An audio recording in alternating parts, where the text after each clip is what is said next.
Olá, eu sou a Ana Gris, eu sou figurinista e essa é a videoaula produzida de acordo com o edital 39 do PROAC. Nessa videoaula, vamos passear pela construção de figurinos e também pelo mundo dos tecidos. Espero que vocês gostem.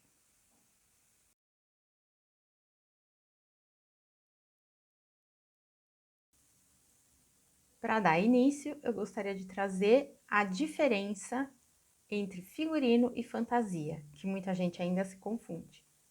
A fantasia, ela é retratada de uma forma mais lúdica, né? Ela é usada em ocasiões muito específicas, como uma festa fantasia, por exemplo.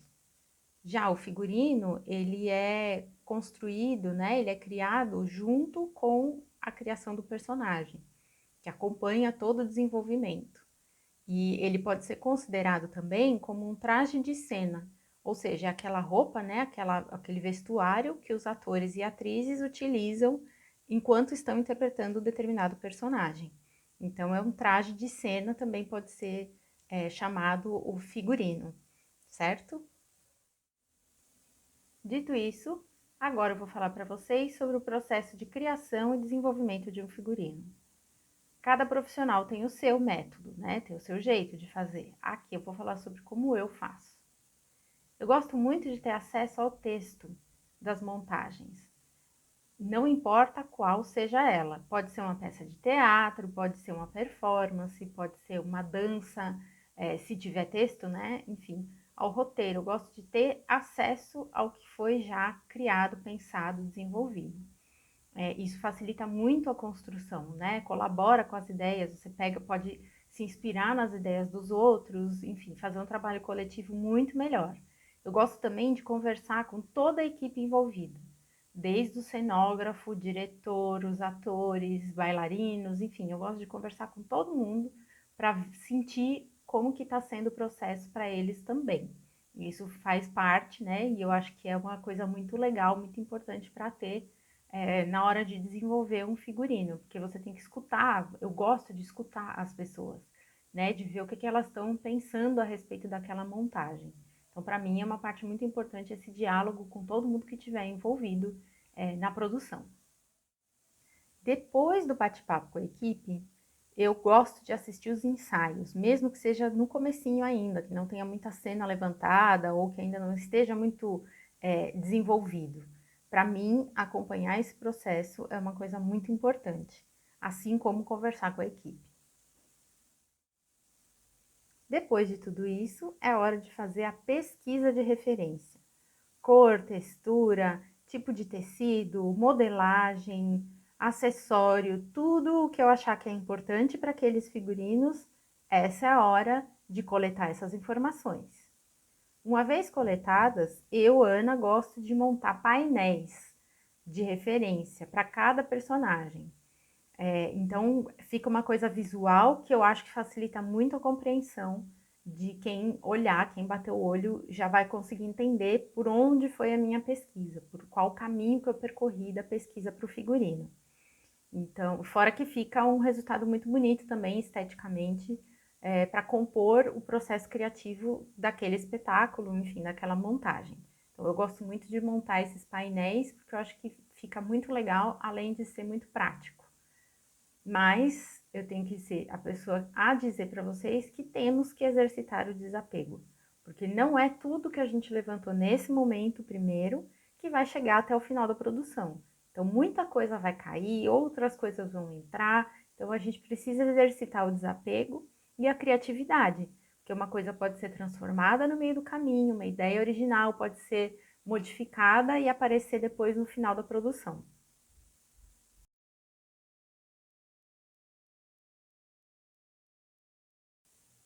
Pesquisa de referência pronta, é hora de voltar a acompanhar os ensaios. Nessa hora, a gente precisa prestar muita atenção em outro tipo de coisa, que é o movimento dos corpos dos atores e atrizes. Se as cenas já estiverem um pouco mais adiantadas, a gente precisa prestar atenção no que se chama de partitura corporal, ou seja, aquele movimento que o ator e a atriz colocaram, trouxeram para os próprios corpos para interpretar aquele personagem. Então, se o personagem tiver muitos movimentos, eu não vou poder colocar um tecido que não tenha elastano, alguma coisa que não estique, porque senão os movimentos vão ficar presos e a cena vai acabar ficando suja. Então, não é legal. Então, a gente precisa prestar muita atenção nesses ensaios e perceber, tentar captar todas as movimentações possíveis, mesmo sabendo que nem todas elas vão chegar até o final da produção também. Durante as observações dos ensaios, a gente consegue perceber se o ator ou atriz trouxe alguma coisa para o corpo daquele personagem que pode ser potencializado pelo figurino. Então, por exemplo, se a criação do ator é um ombro mais elevado, levemente mais elevado que o outro, a gente pode colaborar colocando um enchimento no ombro que vai estar mais para cima. Se existir uma ideia de corcunda, a gente pode colocar um enchimento também nas costas para dar essa ideia e valorizar ainda mais a movimentação corporal do ator ou atriz. A gente pode também lançar mão de alguns truques para as peças de figurino. Então, por exemplo, se eu quiser retratar alguém que tem um poder aquisitivo menos favorecido, eu posso lixar com uma escova de aço a calça ou o paletó, né, os cotovelos do paletó, porque isso vai imprimir naquele figurino a ideia de uma classe social menos favorecida. O contrário também é possível.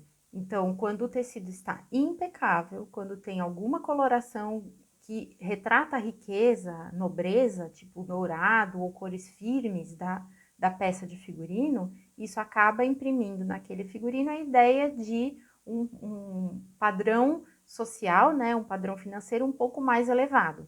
Então, esses truques que a gente pode lançar a mão, eles ajudam a gente também. Então, pode descolorir, né, desbotar propositalmente em algum ponto daquela roupa, né, desgastar em algum ponto aquela roupa, ou, pelo contrário, fazer um tingimento bem forte para fixar a cor mais inteira, mais presente ali. Isso também ajuda a traduzir aquela ideia do figurino. Algumas caracterizações já estão no nosso subconsciente e acabam seguindo um determinado padrão. Por exemplo, se eu pedir para vocês pensarem numa roupa de vilão, num figurino de vilão, eu aposto que vocês vão pensar em cores escuras, linhas bem marcadas e estruturadas e tons fechados. E se eu pedir para vocês pensarem em roupas de mocinho e mocinha, também aposto que vocês vão pensar em cores mais tons pastéis, em tecidos mais fluidos, estampas mais bonitinhas, mais alegres, tipo florido, não é? Aposto que vocês pensaram nisso. Mas, por outro lado, existe o contraponto, ou seja, algumas situações onde o inverso foi utilizado, ou seja, existiu a quebra deste padrão.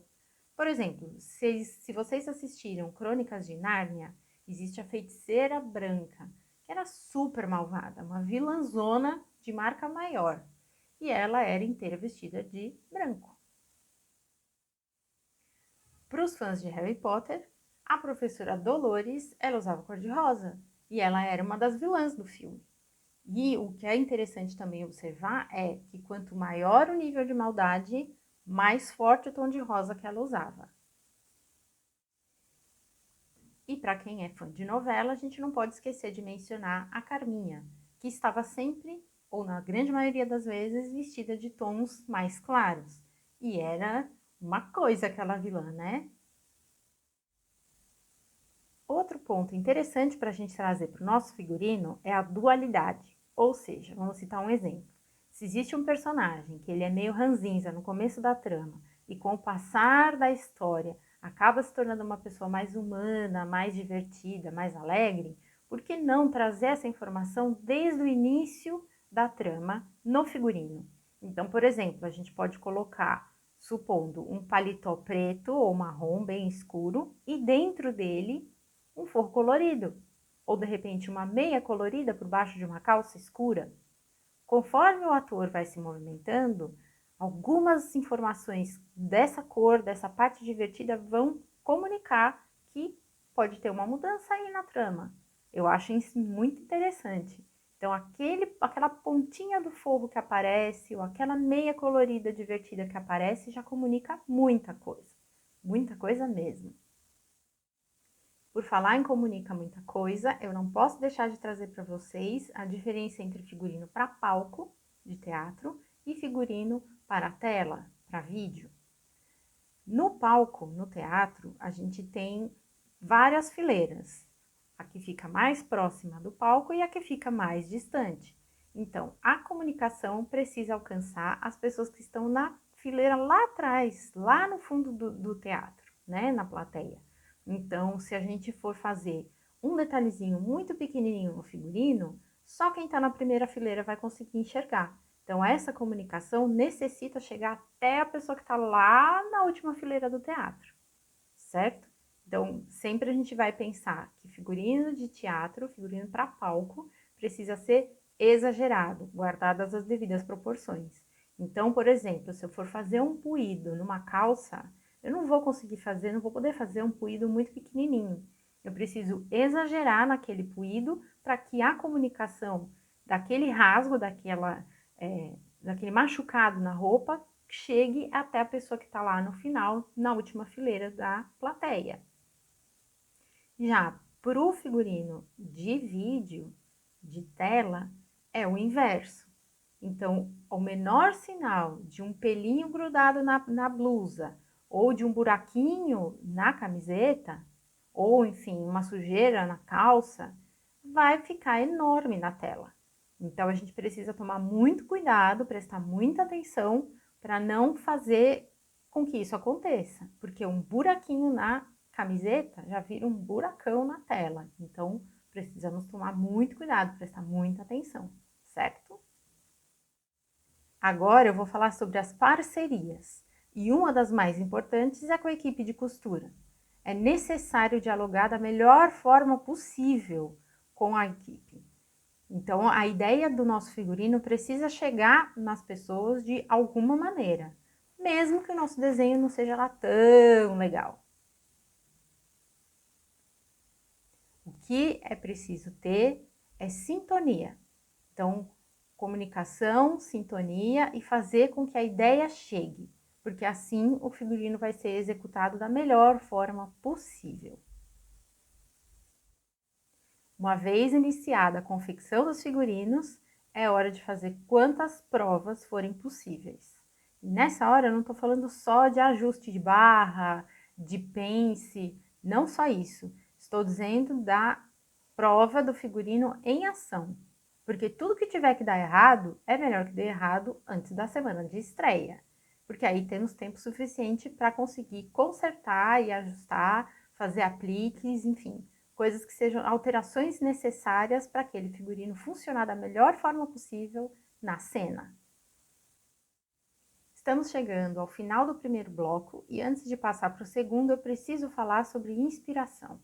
A inspiração para a criação de figurino e qualquer outra coisa artística, qualquer outra atividade artística, está em todo e qualquer lugar. Pode ser num grafite na rua, pode ser numa folhinha na calçada, num matinho que cresce na calçada, numa árvore florida, pode estar numa exposição artística, numa cartela de cor que você achou perdida por aí. Então, todo lugar pode ser uma inspiração. De todo lugar a gente pode tirar uma inspiração. Até de carrinho de catador eu já tirei. Então, os olhares atentos acabam sendo presenteados com inspirações em todos os lugares por onde a gente passa. Então, estamos atentos a todos eles, todas as inspirações. Agora, passaremos para o segundo bloco, onde falaremos sobre tecidos. Vamos lá?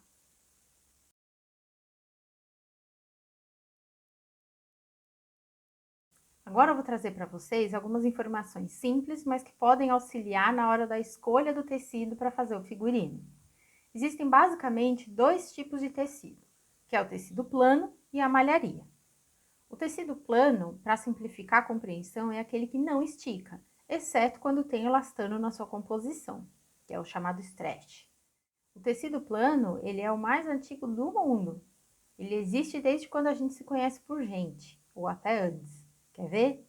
Cortina, calça jeans, toalha de mesa, pano de prato, tudo isso são exemplos de tecido plano. Camisa aqui, ó, também. Então, esse é um dos tecidos mais antigos, que começou no Egito com o linho, que era super caro. Era sinal de riqueza, quem usava o linho para fazer as roupas.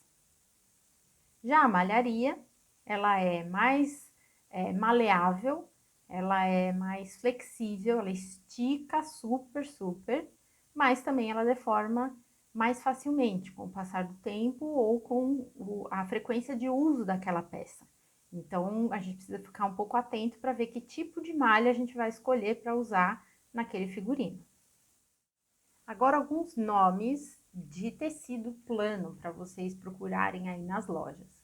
Tem o linho, que é o mais antigo do mundo, como eu já disse, sarja, brim, cetim, algodão cru, viscose, tricoline, cambraia, veludo, percal, nylon, tactel, chita, voal, seda, chiffon, crepe, oxford, flanela, chenille, gabardine, lã, gorgurão, jacar, jeans, lese, murim, musseline, organza, bember.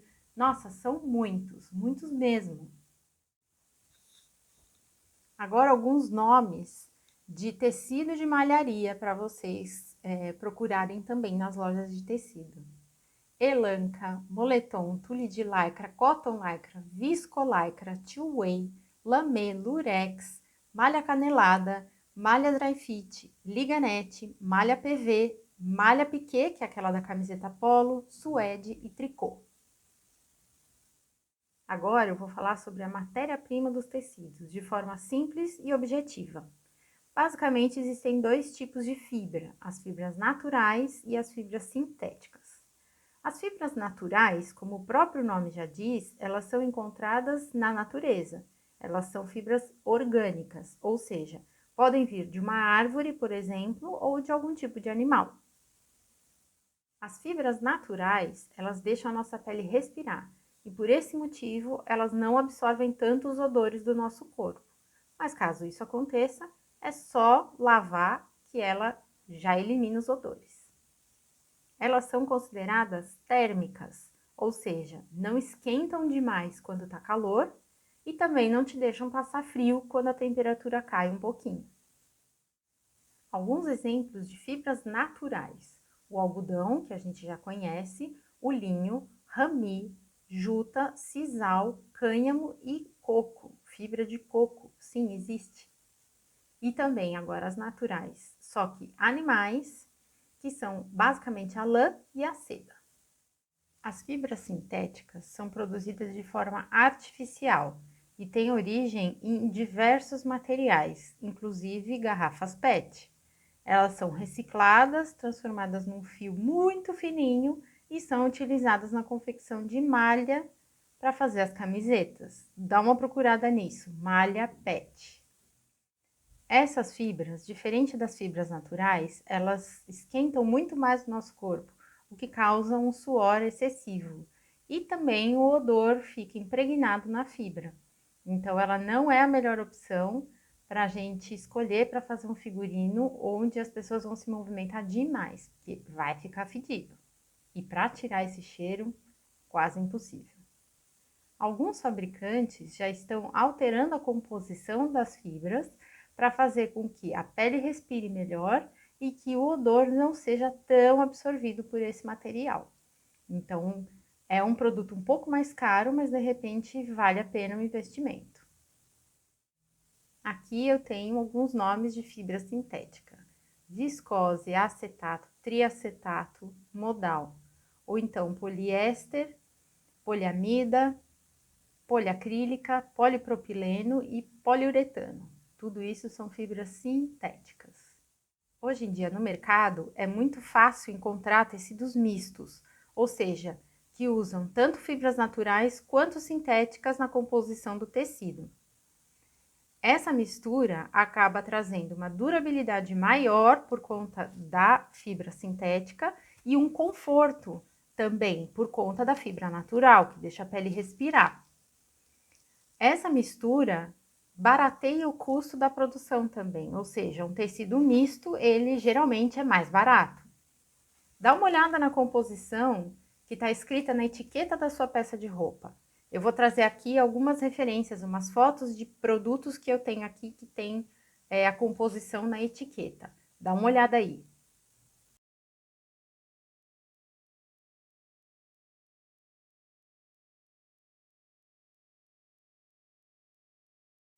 Outra observação importante sobre os tecidos é o caimento.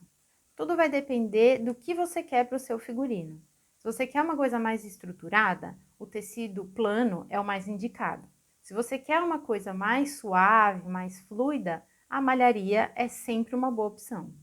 Mas não é tão simples assim. Por exemplo, existe a malha piquê. Ela é mais firme, ela não estica tanto quanto o viscolaicra, por exemplo. E nada impede, então, da gente usar malha de piquê para fazer um blazer, um paletó, uma camisa. Eu acho que é muito possível usar um material para fazer um produto diferente daquilo que ele foi criado. E, por exemplo, tem o cetim. Ele é um tecido plano, mas ele tem uma fluidez muito grande. E se a gente cortar ele no viés, ele traz um caimento muito mais bonito. Tudo vai depender do que você quer para o seu figurino. Eu tenho aqui alguns retalhos de tecido, dos mais variados, e eu vou dividir entre fibras sintéticas e fibras naturais. Vamos dar uma olhada? Eu vou começar com as fibras naturais. Aqui eu tenho um exemplo de tecido plano de fibra natural, ou seja, ele não estica. E esse é conhecido como gaze ou fralda. Ele tem uma trama super levinha, olha, ele é mais fluido do que um tricoline, do que uma lã, por exemplo, e é super transparente, ó, dá até pra gente se ver através. Esse aqui é gaze ou fralda, tecido plano, não estica, não tem elastano na sua composição. Aqui eu tenho uma lã natural também, olha, lã, super tecido natural, não estica, ou seja, tecido plano, é uma lã. E a trama já é mais fechada, olha, não dá pra ver através, é uma trama mais fechadinha. Aqui eu tenho um exemplo de brim leve. Brim é aquela coisa que parece uma calça jeans, mas esse aqui, ele é muito mais levinho. Trama também fechada, não estica, tecido plano. Esse é o brim leve. E aqui eu tenho o outro que é o brim pesado. Esse aqui já é mais grossa, a trama dele já é mais grossa ainda, ele é mais duro, também não estica, mas comparado com esse aqui comparado com esse é mais fininho, mais molinho. Então esse é o brim leve e esse é o brim pesado. Aqui eu tenho tricoline. Tricoline é tecido muito comum para camisa, para vestidos, camisa feminina, camisa masculina, vestido. Esse tricoline não tem elastano, então esse também não estica. A trama é média, ou seja, ele não é nem tão transparente e nem tão fechado. E por último, das fibras naturais, temos a malha, uma malha de algodão, que também aquelas camisetas brancas, muito fáceis de achar, geralmente elas são de malha de algodão. Essa malha aqui, ela, ó, já estica bem mais, tá vendo? E ela tem a trama média também, não é tão fechada nem tão aberta. Então, esses foram os exemplos de fibra natural. Caminhando para o final da nossa videoaula, agora eu vou trazer alguns exemplos de tecidos sintéticos. Esse aqui é o viscolaicra, a viscolaicra. Ela estica muito mais do que aquela malha de algodão. Ela tem uma trama média também, é que essa cor é escura, então não dá pra ver. Mas quando eu estico, ela fica um pouco mais transparente, ó, dá pra ver. Quando solta, ela fecha. Então, essa aqui é malha viscolaicra sintética, meio transparente. Aqui eu tenho o cetim, que é aquele que eu falei que ele tem um caimento muito legal e principalmente quando é cortado no viés, no godê, né? Então, olha, tá vendo como ele é mais molinho? Olha, a malha tá aqui e esse é um tecido plano. Essa é uma malharia, esse é um tecido plano. Ele é molinho também. Então, tudo vai depender do corte que você fizer nesse tecido aqui plano, que é o cetim. Vai trazer um caimento muito bonito e com fluidez. Aqui eu tenho um tactel, que é um tecido plano, não estica. O cetim também é. Esse tecido não estica e ele é muito comum nas roupas de academia, nas bermudas masculinas tem muito tactel utilizado. E ele não deixa a pele respirar muito bem, não. Aqui a gente tem o Oxford. Ele é muito utilizado para uniformes de empresas, tipo laboratório, coisas assim, é bastante utilizado, porque ele dura muito. Ele não perde a cor e não detona com muita facilidade, assim. Também ele é muito usado para toalha de buffet.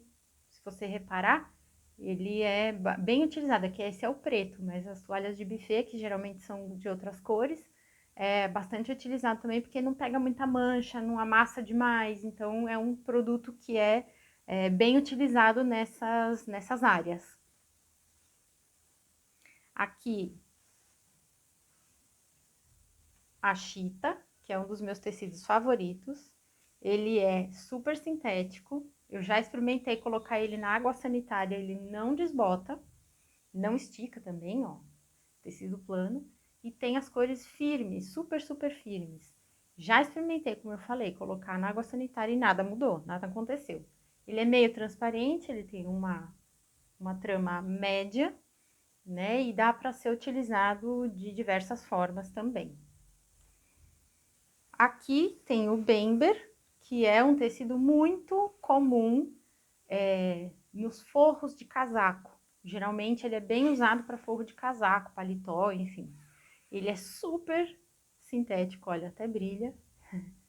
E é meio transparente, ele tem uma trama mais leve, mais transparente mesmo, não tem outra palavra.